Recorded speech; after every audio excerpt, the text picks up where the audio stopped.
Assalaamu calaykum.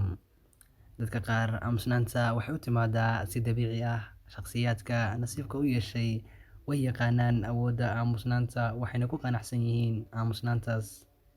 Waxaa jira in yar oo inaga mid ah una u baahan barashada farsamada aamusnaanta. Daawo sababo dheeri ah si aad ugu daydo aamusnaanta xiriirkaaga maalinlaha ah.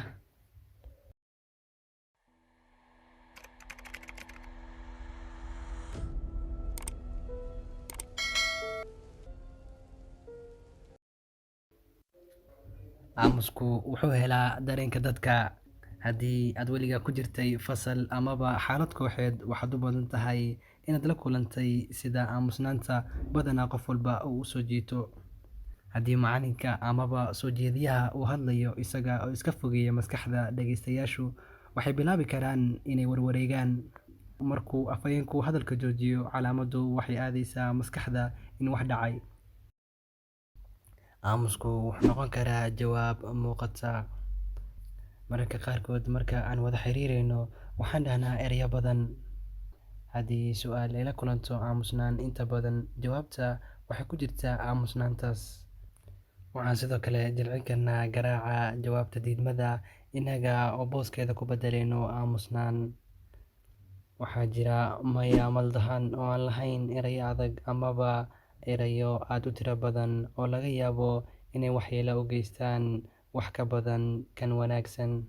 Tusaale kale ayaa ah marka qof uu yiraahdo wax aan raalli ka ahayn ama aan u aragno wax dhib ah haddii aan ka aamusno.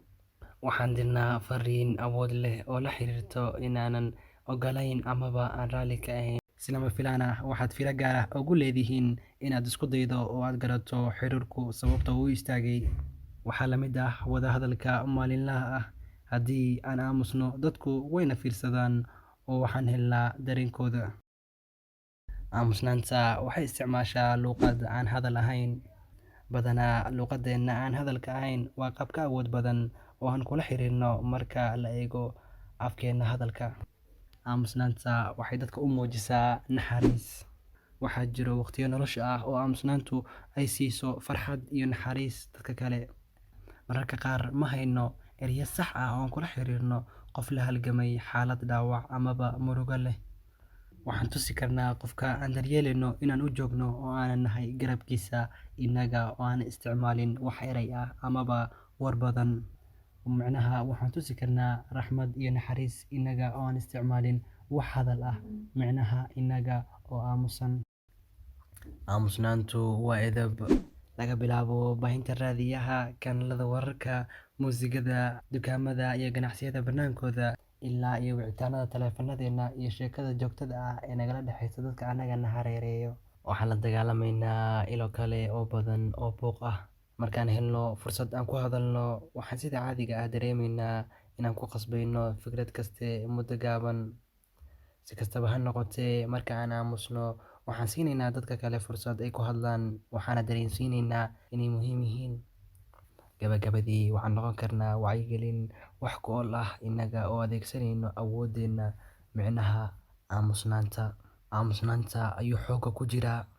Hadda waxaan kaliya u baahannahay inaan sii wadno ku celcelinta. Sida odayadii hore u dhaqmaan ayaa ka dhigayso mid quman oo aamusnaantu waa dahab.